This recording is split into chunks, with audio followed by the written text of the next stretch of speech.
Pedíamos agora algum silêncio, por favor, para darmos início aos próximos trabalhos da keynote speech e dou a palavra então a Gilmar Mendes.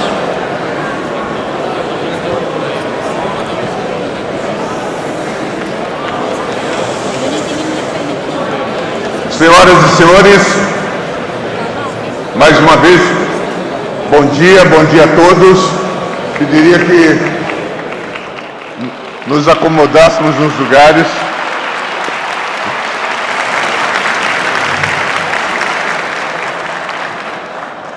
Para retomarmos os trabalhos, como já foi anunciado no primeiro painel, hoje nós temos a honra de receber a doutora Rebeca Greenspan, secretária-geral da UNCTAD, que vai nos falar sobre a encruzilhada do comércio global em busca da integração Norte-Sul. Doutora Rebeca é nascida em São José, na Costa Rica, estudou Economia e Sociologia na Universidade Hebraica de Jerusalém, é bacharel em Economia pela Universidade da Costa Rica, é mestre em Economia pela Universidade de Sussex, Inglaterra, recebeu o título de doutora honoris causa da Universidade de Extremadura e da Universidade Europeia.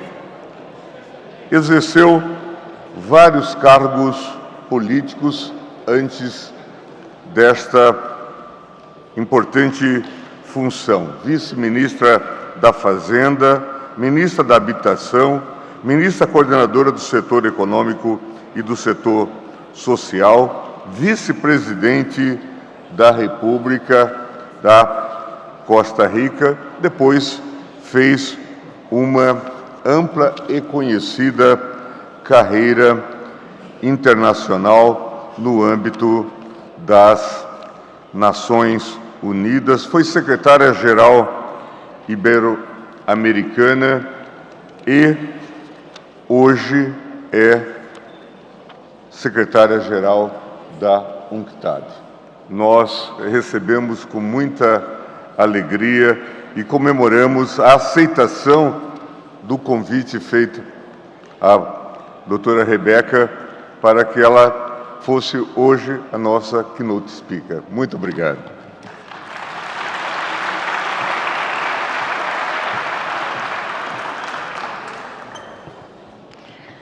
Muito obrigada, mi querido ministro do Tribunal Federal do Brasil, Gilmar Ferreira Mendes, queridas autoridades, senadores, diputados, excelencias, señoras y señores, caros amigos.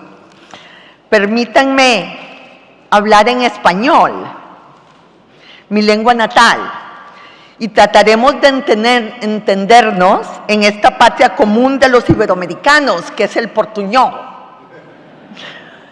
Quiero agradecer a los organizadores de este importante foro por su cordial invitación y en especial al ministro Ferreira Mendes por tener la gentileza de estar conmigo hoy y de invitarme a este foro. Me han pedido que comparta algunas claves de las principales tendencias del comercio y la inversión a nivel mundial, según la entendemos nosotros en la Organización del Comercio y el Desarrollo de Naciones Unidas. Oímos en la mañana que vivimos en tiempos de cambios muy acelerados, y cuando los cambios son muy acelerados, no todo cambia al mismo tiempo. Se producen asimetrías, desbalances, unos sectores de la población, unos países, unos sectores de la economía van más rápido que otras. Y yo recuerdo una anécdota que contaba la historia de dos amigos que estaban en la selva y se encontraron un tigre. uno de los amigos se comienza a poner sus zapatillas y le dice el otro: ¿para qué te pones las zapatillas? No vas a correr más rápido que el tigre. Y el amigo le dice: no, yo no quiero correr más rápido que el tigre, quiero correr más rápido que tú. Eso es lo que nos está pasando en este mundo de cambios acelerados. Así que permítanme compartir 10 grandes tendencias que vemos en comercio e inversión a nivel global. Sobre Brasil y Portugal, ustedes me enseñan a mí. Yo voy a hablar solo de las tendencias globales. La primera es el hecho de que el comercio global ha venido perdiendo dinamismo. Para darles una idea, entre 1992 y 2008, las exportaciones globales crecieron un 10% por año, 10% por año. Y el Producto Interno Bruto global crecía al 6% por año. El comercio crecía más que la economía y jalaba la economía durante esos años. Esta es la época que algunos llamaron de hiperglobalización, con el comercio siendo el principal motor de la economía mundial. Pero desde el 2019, desde la crisis financiera, el comercio ha crecido a un ritmo más lento que la economía. Y el año pasado, el comercio mundial cayó levemente, aun cuando la economía mundial creció 3%. Es la primera vez en décadas que el comercio cae cuando la economía crece. Este fenómeno ha dado paso a lo que algunos llaman la desglobalización. Pero nosotros no creemos que hay desglobalización. Es importante matizar. El comercio en realidad no ha disminuido en términos absolutos.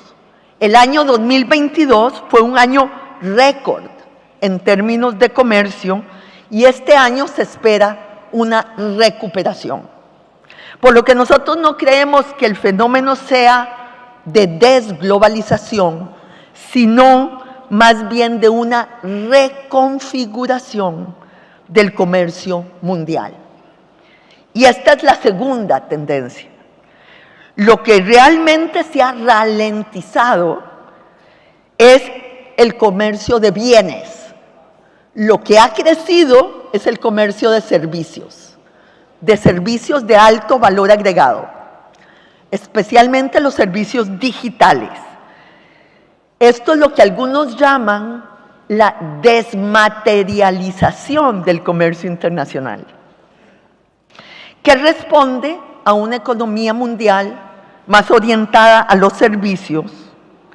Y aquí, querido ministro, esto va a requerir más leyes, normas, estándares, regulaciones, y lo único que esperamos es que se haga de una manera sensata para que no sea un obstáculo al comercio internacional. Pero lo otro que también ha crecido es el comercio de bienes verdes, que me lleva a la tercera tendencia, que es el retorno de la política industrial y del proteccionismo. Y el regreso, se puede decir, del Estado a la economía, pero esperamos que con una concepción distinta al pasado.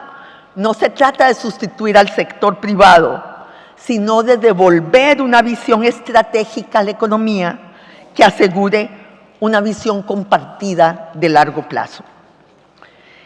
En el comercio actual, esta política industrial tiene un fuerte énfasis en el sector de las energías renovables y los productos relacionados con ellas, las baterías, los carros eléctricos, los conductores, Esto es un tema que está generando muchas noticias a nivel internacional debido a que las economías ricas y grandes quieren mantener su porción de mercado en sectores estratégicos. Estados Unidos tiene un plan de política industrial de más de 2 trillones de dólares, el Inflation Reduction Act. Y hace unos meses puso aranceles del 100% a las importaciones de los carros eléctricos chinos y duplicó sus aranceles en las baterías chinas. La Unión Europea, que tiene los fondos Next Generation, también aumentó sus aranceles a los carros chinos, aunque en una escala menor. Pero ¿qué pasa con los países del sur, lo que llamamos el Global South, y los países en desarrollo? Para nosotros es muy difícil competir con subsidios, porque no tenemos el espacio fiscal para poder hacerlo, y porque muchos de los países del sur están altamente endeudados.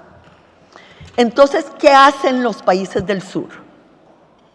Y esto me lleva a la cuarta tendencia. La gran mayoría de los minerales críticos para la cadena de valor de energías renovables están en el sur. Algunos países están aprovechando esta riqueza para apalancar nuevas políticas de transformación estructural que produzcan lo que oímos hoy en la mañana: alta productividad, empleos de calidad para los jóvenes que quieren empleos mejores y que sustentan la base de las clases medias en nuestros países. Indonesia, por ejemplo, prohibió hace algunos años la exportación de níquel en bruto, forzando a los inversores a generar capacidades productivas que agregaran valor en el país. Igualmente en Sudamérica, Chile, Argentina, Bolivia, Brasil son ricos en energías renovables y en minerales críticos para la transición energética. Y esta es una gran oportunidad para poder hacer una política productiva distinta a la del pasado.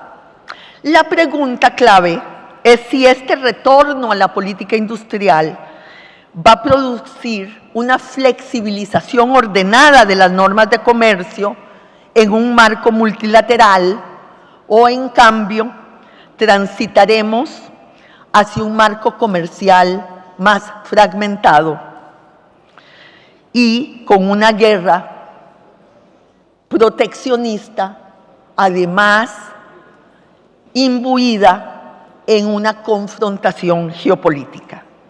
Esa es una pregunta abierta que todavía no sabemos, porque dependerá de cómo responda la comunidad internacional. La quinta tendencia que quiero resaltar es el auge del sur global. En la década pasada, por primera vez, el comercio entre países del sur superó el comercio entre países del norte. Por primera vez. Para darles una idea, a finales del siglo XIX, 1890, el 80% del comercio mundial era norte-norte. En 1980, el 60% del comercio mundial era norte-norte. Hoy, 40 años después, el comercio norte-norte representa el 25% del comercio mundial. El comercio sur-sur, 35%. Y el comercio norte-sur, sur-norte, el 40%. Hay una reconfiguración geográfica del comercio internacional. Por otra parte, y esto es importante de entender, el Fondo Monetario espera que la economía mundial crezca en 26 billones de dólares en los próximos 5 años. Billones nuestros, trillones norteamericanos. 26 billones en 5 años. 2/3 partes de este crecimiento mundial en los próximos 5 años, 2/3 partes van a venir del sur, no del norte, del sur. Es decir, que en 5 años el sur crecerá en 16 billones. Eso es como meter una otra economía china en la economía mundial. Y todo ese crecimiento va a venir del sur global. Y en este crecimiento hay mucho mercado, mucha demanda, muchas oportunidades de inversión. Por eso todavía yo no creo en la narrativa de la desglobalización. La sexta tendencia es que este auge del sur global está llevando de facto a una descentralización del poder económico y del poder político a nivel mundial. Yo he llamado a esta descentralización la poliglobalización. La poliglobalización responde a un mundo naturalmente más multipolar y tiene el potencial de generar un crecimiento global más inclusivo. Tiene ese potencial, menos concentrado. Pero debemos reconocer que en este contexto tan geopolitizado, hay fuerzas centrífugas que más bien nos pueden llevar a la fragmentación. La decisión es entre descentralización y fragmentación. Y esto sería catastrófico para el comercio y el desarrollo, la fragmentación. El Fondo Monetario Internacional estima que la fragmentación de la economía mundial, tanto en el comercio como en lo financiero, representaría una pérdida global del 7% del Producto Interno Bruto. Esto más o menos es un shock parecido a 2 pandemias. Yo creo que nadie de nosotros quiere volver a pasar ni una ni 2 por un shock económico. De momento, tenemos un mundo más multipolar, con varios bloques políticos y comerciales. La Unión Europea, la Unión Africana, ASEAN, los BRICS, el G7, el G20. Pero estos bloques en gran medida siguen estando abiertos al comercio entre sí. El riesgo es que pasemos de un marco de bloques abiertos a bloques cerrados que solo se hablan y comercian entre ellos. Ya nosotros comenzamos a ver en las tendencias de comercio algo que se ha llamado friendshoring, donde no es la economía, sino la geopolítica la que está tomando las decisiones en la economía internacional. La séptima tendencia es el estancamiento de los flujos de inversión. Esto es así desde la crisis financiera. Si antes yo decía que el comercio está creciendo, pero menos que el PIB, a nivel de inversión, lo que vemos es claramente un retroceso. Desde el 2009, los flujos de inversión internacional han crecido básicamente a una tasa de 0%, con caídas importantes en los últimos 2 años.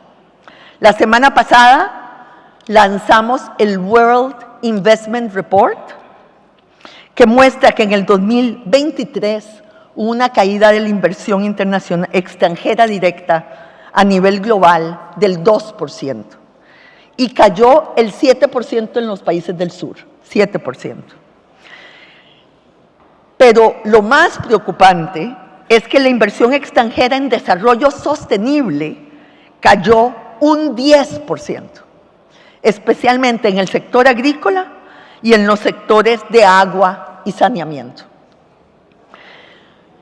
Vale decir que las inversiones en América Latina mostraron mucha resiliencia, solo cayeron mucho menos que la inversión extranjera directa mundial, que cayó en América Latina, cayó solo un 1%, así que América Latina no está mal y Brasil sigue siendo el país de América Latina que atrajo más, de Sudamérica, que atrajo más inversión extranjera directa.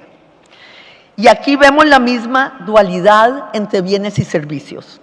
Las inversiones en bienes, en industria y manufactura, cayeron 12% en los últimos 3 años. Es decir, está sufriendo el sector manufacturero. Pero a la vez seguimos viendo que las inversiones en servicios han crecido un 15% en el mismo intervalo. Esto me lleva a la octava tendencia, que es la fragmentación en las líneas de los flujos de inversión, una fragmentación geopolítica. Vemos por un lado una mayor volatilidad en los socios de inversión y por otra ciertas muestras de nearshoring. Pero lo otro que vemos, el nearshoring en América Latina ha beneficiado a México, a Costa Rica en los semiconductores. Pero lo otro que vemos y que es menos conocido es una incipiente integración vertical en las cadenas de valor. En un mundo más fragmentado, las grandes compañías, algunas, han apostado por encontrar resiliencia en la verticalidad, en la integración vertical. Hemos visto esa tendencia en países grandes, en Estados Unidos y en China. Por ejemplo, BYD, que es el titán de los carros eléctricos chinos, es dueña de toda la cadena de valor de sus carros, desde la mina de litio hasta la planta, la propiedad intelectual de las baterías, la fábrica de los carros, hasta la naviera que lleva los carros de puerta a puerta, está integrada verticalmente. La novena tendencia que vemos es la sostenibilidad en el mundo de las inversiones. Las inversiones en tecnologías ambientales han crecido a una tasa mucho más dinámica del 10% en los últimos 7 años. En el 2003 representaban el 1% de todas las inversiones nuevas. Hoy representan el 20% de todas las inversiones nuevas. En el sector, obviamente, de las baterías, de los carros eléctricos, las tasas de crecimiento son aún mayores, porque son tasas de crecimiento del 27%. A su vez, en los mercados financieros, del universo de las inversiones ahora tenemos 5.8 trillones de dólares de trillones norteamericanos en tecnologías ambientales. El problema es que, excluyendo a China, la mayoría de estos fondos no van al mundo en desarrollo. Además, estamos viendo ahora con preocupación lo que llamamos un greenlash, no un greenwash, sino un greenlash en el mundo de las inversiones sostenibles, ya que los inversores están siendo cada vez más escépticos a algunos de los estándares que se utilizan para decir que una inversión es verde.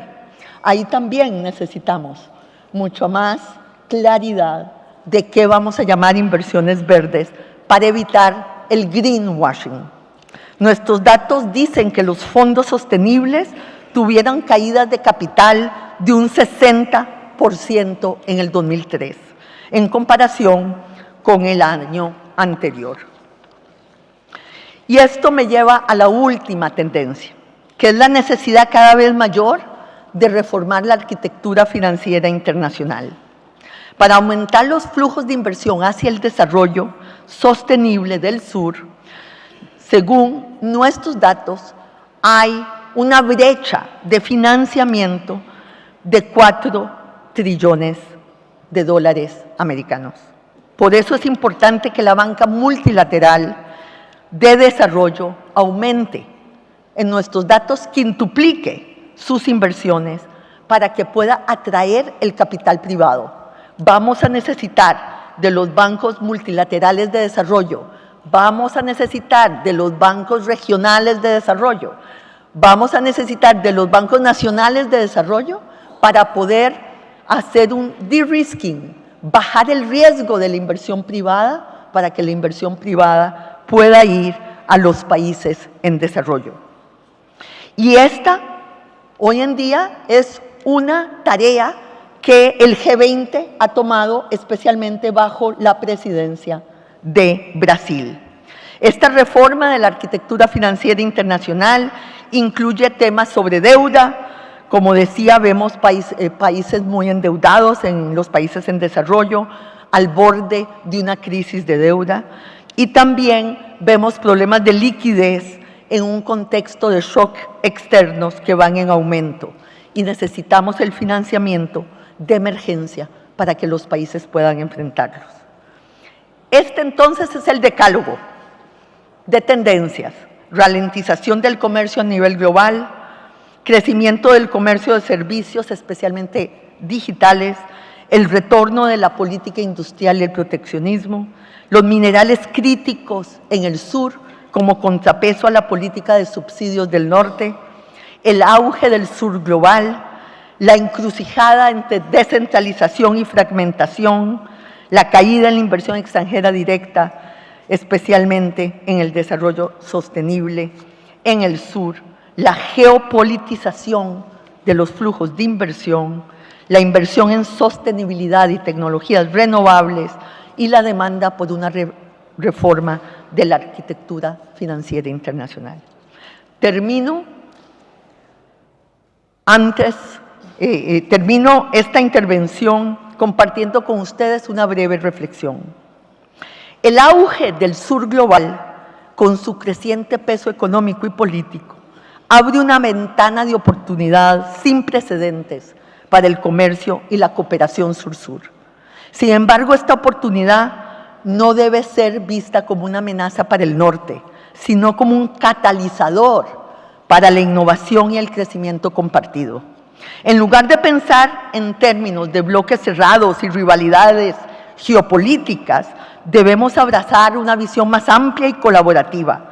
El comercio no es un juego de suma cero, sino una herramienta para construir un futuro más próspero y sostenible para todos. En este contexto, la cooperación triangular emerge como una estrategia prometedora. Países como Portugal y Brasil, con sus lazos históricos y culturales, con diversas regiones del mundo, incluida África, pueden desempeñar un papel clave como puentes y facilitadores de esa cooperación. Debemos imaginar un futuro donde las empresas del norte no solo inviertan en el sur, sino que co-creen con el sur, aprovechando el talento local y generando valor compartido. Un futuro donde el comercio no solo sea un intercambio de bienes y servicios, sino también un vehículo para la transferencia de conocimientos, tecnologías y capacidades. Un futuro donde la política industrial no sea una herramienta de proteccionismo y un motor de crecimiento sostenible para toda la economía mundial. Una alianza que nos devuelva la esperanza también, porque también tenemos un déficit de esperanza en este mundo. Por eso, mi querida Luisa, necesitamos más mujeres en la diplomacia, en la política y en el sector privado. Podemos hacer una diferencia. Muchas gracias.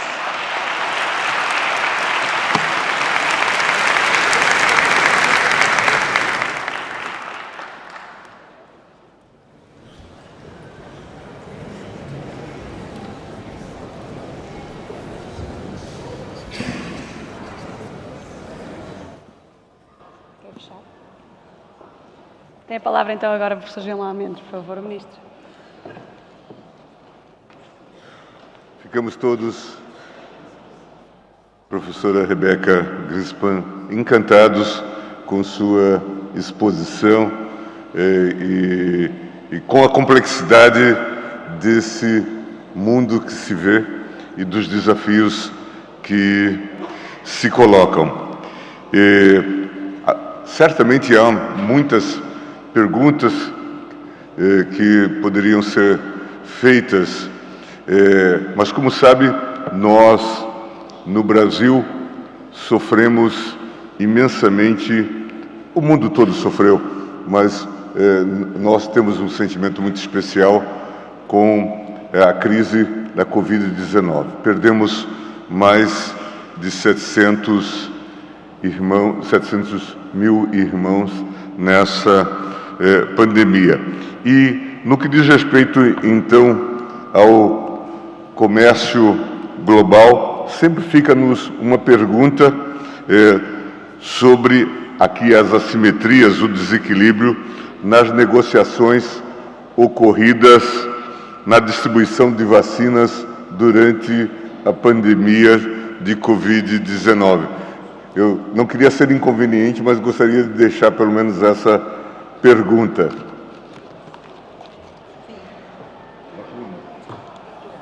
¿Aló? Sí. Lo que pasó en el COVID-19 con las vacunas no debería repetirse, es lo primero que hay que decir, ¿no? No solo hubo una escasez de vacunas, sino que las vacunas que habían fueron, ¿cómo se dice? Hoarding. Fueron totalmente tomadas por muy pocos países.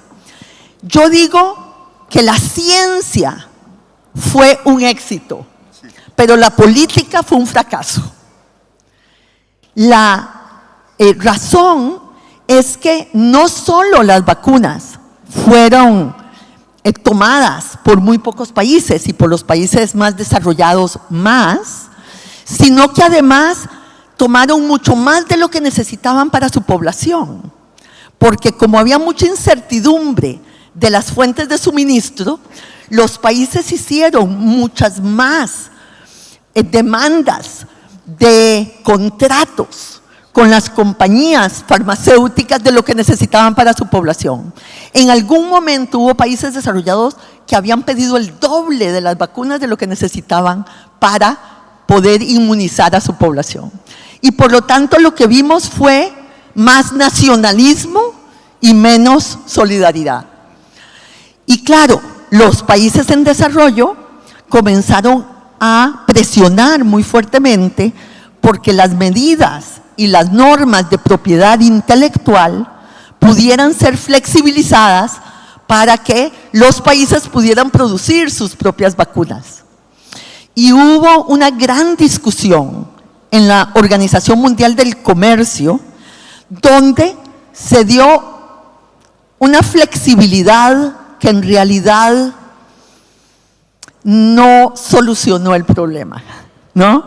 Por supuesto que la propiedad intelectual es un tema muy complejo y de intereses muy fuertes. Entonces, pero lo más, tal vez, lo más esperanzador que está pasando es que se han hecho conglomerados en países en desarrollo para producir las vacunas en esos países. África ha hecho una negociación entre varios países farmacéuticas para poder tener la tecnología, poder poner la capacidad, tener las inversiones para poder producir. América Latina tiene una capacidad mayor en este sentido que otros países en desarrollo. Y eso está pasando. Pero lo principal aquí es que cuando viene un shock externo, no tenemos los mecanismos internacionales para manejarlo adecuadamente en la protección de la vida de las personas. Entonces, en este momento, hay una negociación en la Organización Mundial de la Salud de un tratado para la salud y las pandemias, que pueda poner algunas normas de aceptación universal. Sin embargo, hubo una gran negociación, se ha avanzado mucho, pero se acaba de posponer la negociación final por un año. Las razones para ello, mi querido ministro, las hablamos en el café. Pero es una tristeza que no hayamos podido concluir un tratado tan importante. Un segundo punto, nada más, y con esto termino. El otro problema, cuando hay un shock como la pandemia, es que los países que tienen moneda de reserva pueden simplemente emitir el quantitative easing para afrontar la pandemia lo usaron los países con bancos centrales de moneda de reserva, Europa y Estados Unidos. Pero nosotros no tenemos esa posibilidad. Entonces necesitamos un mecanismo de liquidez internacional para poder enfrentar un shock externo, y eso solo nos lo puede dar el Fondo Monetario Internacional. Y por eso la reforma que se está proponiendo es tan importante, porque nosotros necesitamos un mecanismo internacional para poder afrontar los shocks sistémicos que están afectando al mundo, porque después de la pandemia tuvimos el shock de la guerra de Ucrania, con un aumento enorme de los alimentos. Eso benefició a Brasil, pero perjudicó a los países importadores de productos agrícolas. Y ahora tenemos el shock de Medio Oriente, donde el transporte marítimo internacional está sufriendo otra vez una alza de costos, y nosotros vemos ya una presión otra vez sobre los precios de los bienes transados. Ustedes saben que el 80% del comercio mundial es marítimo, y tenemos afectados el Mar Negro, el Mar Rojo y el Canal de Panamá por la sequía, por el cambio climático. Y eso está afectando, bueno, y ahora también el océano Índico. Y por lo tanto, estos shocks externos requieren de un sistema de protección universal en el sistema internacional, y eso es lo que nosotros estamos tratando de promover en este momento en Naciones Unidas. Gracias.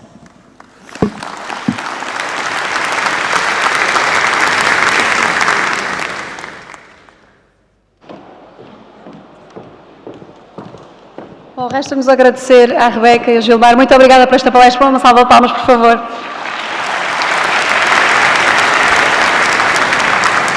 Muito obrigada por esta importante reflexão.